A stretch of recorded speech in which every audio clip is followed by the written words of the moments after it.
What is up, guys, gals, and you awesomians and gamers of different shapes and sizes? It is me, Josh, again, or Proxy, bringing you some more Friday the 13th today on the PlayStation 4 Pro, and it's going to be pretty, oh my god, that guy's face is so weird. I'll never get used to it. It's as if he's trying too hard to be scared of, so he's like, everyone else is doing it, if I do it, I will be accepted. But you may notice here, we are actually bringing you some Jason Voorhees gameplay today, which is going to be quite cool, quite fun.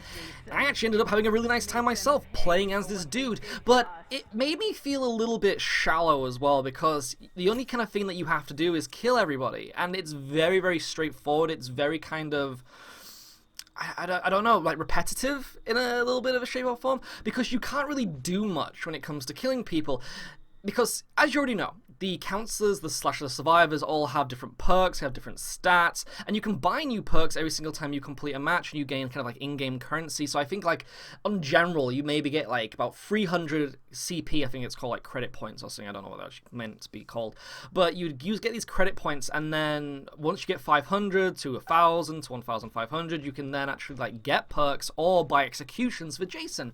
And that is the only thing that Jason can do. So you have different Jasons that you can play as, they all have different kind of like pros and cons, like some can't run, some can't like swim as fast, some have like better ability to like you know, teleport and things like that, or even do more damage. And so like with that, it's this thing where that's all they can do. It's like all they've done is kind of like swap like certain abilities, like can't run, can run, you know, in and out. That's all all these different Jasons are actually about, you know, which is kind of weird and unusual. But as you saw there, actually trying to hunt down a counselor, and he actually did quite well. He escaped me for a moment. May notice the car here. This is actually a really good tip, is that the car has pretty much like 4 different sides to it. Obviously you have the seats, you have the bonnet, and then you also have the back. Now the back is where you put the fuel if you're the counselor, and also the battery is going on the front where the bonnet is. So what you can do as Jason is actually put down those traps with the down button on the D-pad, and that'll mean that you can actually hide traps on those 2 sides, and they'll actually get hit by those bear traps, injure them, but you'll also know that what they're trying to do with that car. So it's one of those things where you want to try and bunker down what the counselors are trying to achieve when it comes to their own survival. Here I'm actually trying to throw knives at this dude. This is my first time playing as Jason, so I was trying to get really used to the whole throwing knives thing. In some later matches I get really good at it, because it is a thing of that you have to try and like make them walk into the knife. It's kind of like a bullet in like a really realistic video game, like a military one. You have to kind of like throw, you know, how would you say, throw it in a way where they're walking into it. You have to make sure that they're kind of like going into the knife when you throw it. Also, this guy is really doing well at escaping me. He had the firecrackers, which stunned me. He also had a pocket knife. The pocket knife reminds me a little bit of, say, like the Resident Evil HD game. You might remember this from GameCube or recently on PlayStation 4 or Xbox One, is that you pretty much have these knives in Resident Evil where, say if a zombie's about to grab you, then you can kind of like counter it by throwing a knife in their head or like sticking it in the side of their head, which is kind of cool.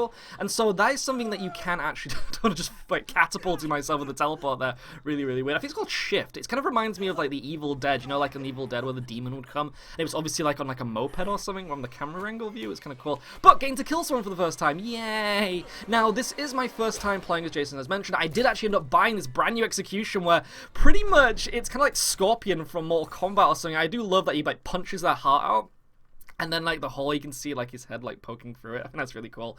So was able to do an execution there, and this is the thing, that is all you're doing in this. You're just trying to grab people, kill them, and then win the game. That's how you get experience. I was kind of curious actually though, because I was hoping that there may be like more ways of actually killing people with the environment, because one thing you can actually do is grab people. You can actually pick them up. This dude here is going to try and line up a shot with a shotgun. Now he only has 1 shot, and it actually will stun me for quite a while. We're going to actually exchange blows here.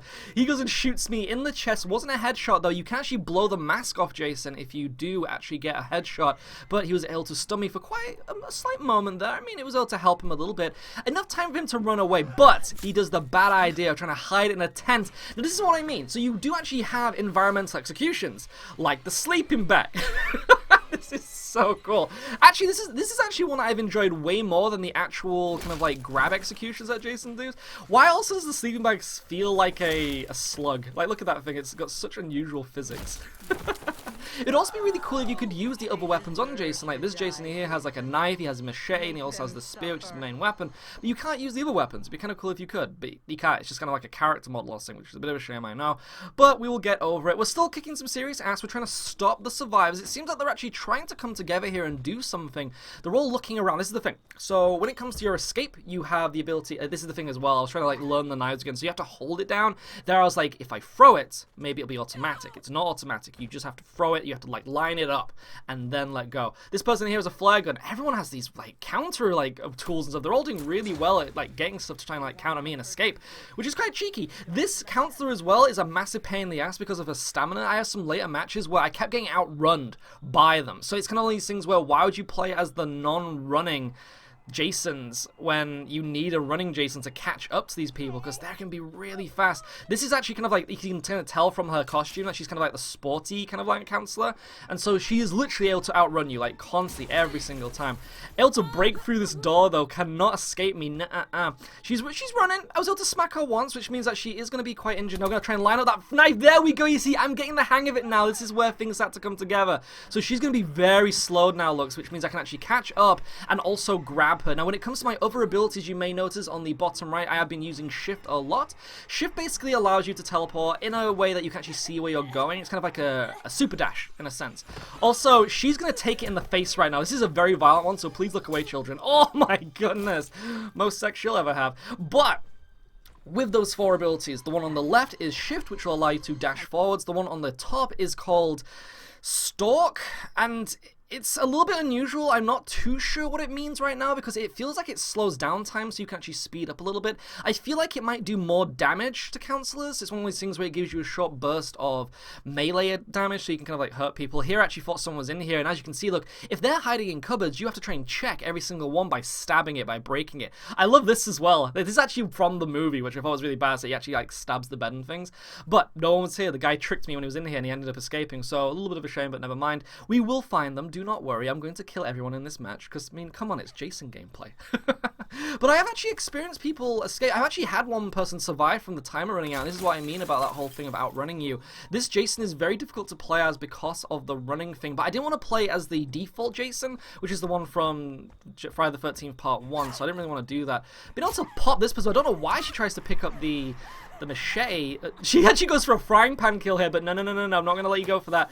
Gonna squeeze your face. Gonna try and get all those tomato juices out. There we go. Look at that body bits. All those body jams. Would still love to see some, like, dismemberment in the sense of the body parts actually exploding. Like, I would love to see heads explode. Does not happen. Whenever you kind of, like, crush a head, it just shows, like, a little bit of a blood splatter around them and stuff, which is a bit of a shame. So, hopefully they will kind of, like, add that in the future. Supposedly going to be a lot of updates to this game, and it's a bit of a shame that it's not to do with the actual gameplay and the bugs. The game is very buggy, as mentioned. This person playing as the sporty throw a knife and she like catapults herself through the window. I thought that was brilliant. One thing you can actually do as well is you can actually break the windows, and this actually make it a lot harder. Look, she's like just jumping through it. She's so reckless. Oh, nice knife throw by me there as well. Also, look, you can see she's really weak. She cannot use her speed now. This is the main pro of this survivor, is that she can actually run really fast and has amazing stamina. But no, she looks like she's gonna, yeah, she's gonna get tomato squeezed as well. I mean, this is the thing, look, so if we just watch this, that's it. Like, I would have, this is why, like, I replaced that execution. Is the thing, once I was able to get enough abilities to replace that one, I got rid of it, because it feels really boring. It feels like it's not really living up to its potential, and there are some really good ones. This is the thing, there are some really good executions, so maybe that's the point, I'm not too sure. These two people here trying to actually get the boat to work, we're not going to let that happen either. I mean, come on. I'm Jason. I'm not going to let anyone escape on my watch. Really cool tactics, though. Look, they're actually putting down those little, like, poppy... What are they called? I don't know, because you don't really get them in England, so you get them in America, though, don't you? They're party popper things. But anyway, basically what those do is they're kind of like a little bit like a grenade shield, or like an incendiary grenade in a way for the survivors, where basically when you throw them down, if Jason walks over them, he gets stunned. So it's this thing where you can kind of like put a gap between the two of you, which is kind of cool. These two people trying to run away from me. I do like the kind of feeling of like just casually walking towards them, like you are gonna die. Something that you can actually do too is if you have a mic, is you can talk to them so they kind of hear in proximity, so you can be there like going, oh, I'm gonna get ya, oh, I'm gonna get ya, kind of thing. Run like a piggy, squeal. And so you can do stuff like that, but you know, so there is that kind of charm to it if you want that to be there. Nice, look at that flame. What do you call it? That flare gun? We're gonna call that a flare gun. I was gonna say a flame gun, but it's not. Well, I guess you could say it's a flame gun. I'm just getting too lost in the fact that these people have little to no chance of getting away, and they're all using like tools that are way below the technological advances that we've seen in other games of this kind of like category of type of game, like theme, you know. But we're going to see if we can finish them off. There's only 2 people left, I believe, which are these 2 people here. They're trying to bunker down this house and then escape, but you can break through the doors. Now, one thing you may notice on the top left is I'm actually in rage mode now, which means I don't even have to break down this door slowly. You can actually just press X and just barge right through it. I don't realize this because remember, this is my first time as Jason, but if you do see that top left, shall I say, indicator glowing red, that means you can now just walk through locked doors, which is really cool. So it's kind of like your chance of, if the survivors have spent way too long escaping you, you now have the ability to actually kind of just rampage a little bit, and so that's what you can kind of do. You may notice as well them actually breaking all the windows. This actually stops the survivors from being able to benefitly kind of like walk through the windows in a sense, because they can actually do it quite swiftly, but then if you do that, they have to kind of like slowly climb over, or they have to jump over and things like that, and it gives away their sound and things. So there are a lot of tactics when it comes to using Jason and kind of like countering the escaping of people. Obviously I put some, we've got that boat down there, so we have to try and stop them from going to that boat. I think they're trying to get to the boat, we're not too sure. They do actually need fuel for it. Maybe they put the fuel in there, maybe they were actually about to escape, we're not too sure. But this girl looks like she's about to taste my wrath. Now you may notice that even though I grabbed her, my executions have not lit up yet, and I don't know why this has happened. I actually tried and take her over to this spiky little bit of tree here, but you can't do the environmental kill, which has been really good. She ended up escaping me, so I was kind of like, why did that happen? She also had a penknife on her, which she did not bother using for some reason. But again, I'm not too sure why I couldn't kill her with my executions. Maybe there's like a cooldown to it, maybe, I don't know, it just seemed really weird. Maybe you can only use one at a time, but I feel like I've actually done more than one, so I just had to bludgeon her to death, and that was kind of it. I mean, that was kind of weird, don't you think? That I wasn't able to use one of my execution kills. I didn't use all 4, right? I think I just, yeah, it's odd as well because, like, with that being said, even though I have 4, there was one time when I could only use 1 twice. So it was really odd. So anyway, when it comes to the boat, we're going to try and stop the boat here. Someone has actually sprung my trap, which means I'm going to put down another trap here. I mentioned this about the car, is that obviously you have different sides to the car, so that means try and put traps around the car. It's a really good idea.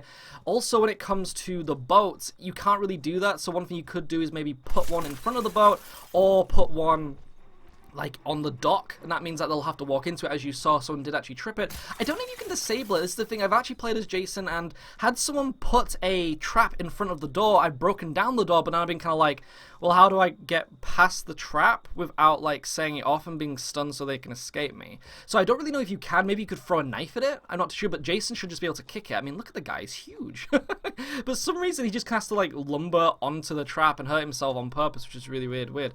So anyway, this is the thing. We're going to try and get through this door. We're just going to break through it. It's a bit buggy, it's a bit glitchy, but by pressing X while in rage mode, you can actually go through there. This person here trying to use a couch to their advantage. Something I end up realizing is Jason can go over the couch. And I'm like, kind of like just going around it. This person just like slowly donutting around. I'm like, oh, come on, dude. Don't be like that. That's really unfun. Actually using stalker mode here as well. I think it's called stalker mode. And it's supposed to slow them down, I feel, or it's supposed to do more damage. I was able to actually clip her there, which was quite good. And it literally gets to a point of, I'm getting quite frustrated here. I actually am able to grab her. She went into combat stance. You can actually fight with the survivors, and they can also dodge counter you when you try and do like melee attacks. She also, all these survivors in this match are really well equipped, don't you think? It's so unusual. Where did she go? This is the thing. Once they actually penknife you, they can actually kind of like stop your abilities and also your sensing as well. She's screwed. There is no way she's going to be able to escape. She's actually going to go and try and get into the river here, but remember that the lake is Jason's domain, so once she goes in there, it's pretty much an insta-kill. And here we go. We might actually see another glitch here. I'm not too sure. As you can see, look, it's just like a simple grab and that's it. Off-camera kill. A little bit of a shame, I know. I'm really sorry about that, but I hope you enjoyed this gameplay. It's been quite fun. I do have a lot more Jason gameplay to show you. I did actually play it all night, and I ended up getting Jason quite a bit. And this is something to remember when it comes to, if you want to play as Jason, make sure that you pick your spawn preference as Jason, because a lot of people aren't doing that on launch. They're having it as random, because you actually have to do this in the options menu, and a lot of people aren't going into the options menu. So if you do want to play as Jason, make sure that you pick Jason as your spawn preference, and you'll get it a lot more. Kind of like an Evolve, where you could actually pick if you want to be a hunter or a monster most. But anyway, it's been me, Josh, again on Proxy, bringing you some Friday the 13th, and I'd love to know what you find in the comment section below. But I will see you all next time. Ciao for now.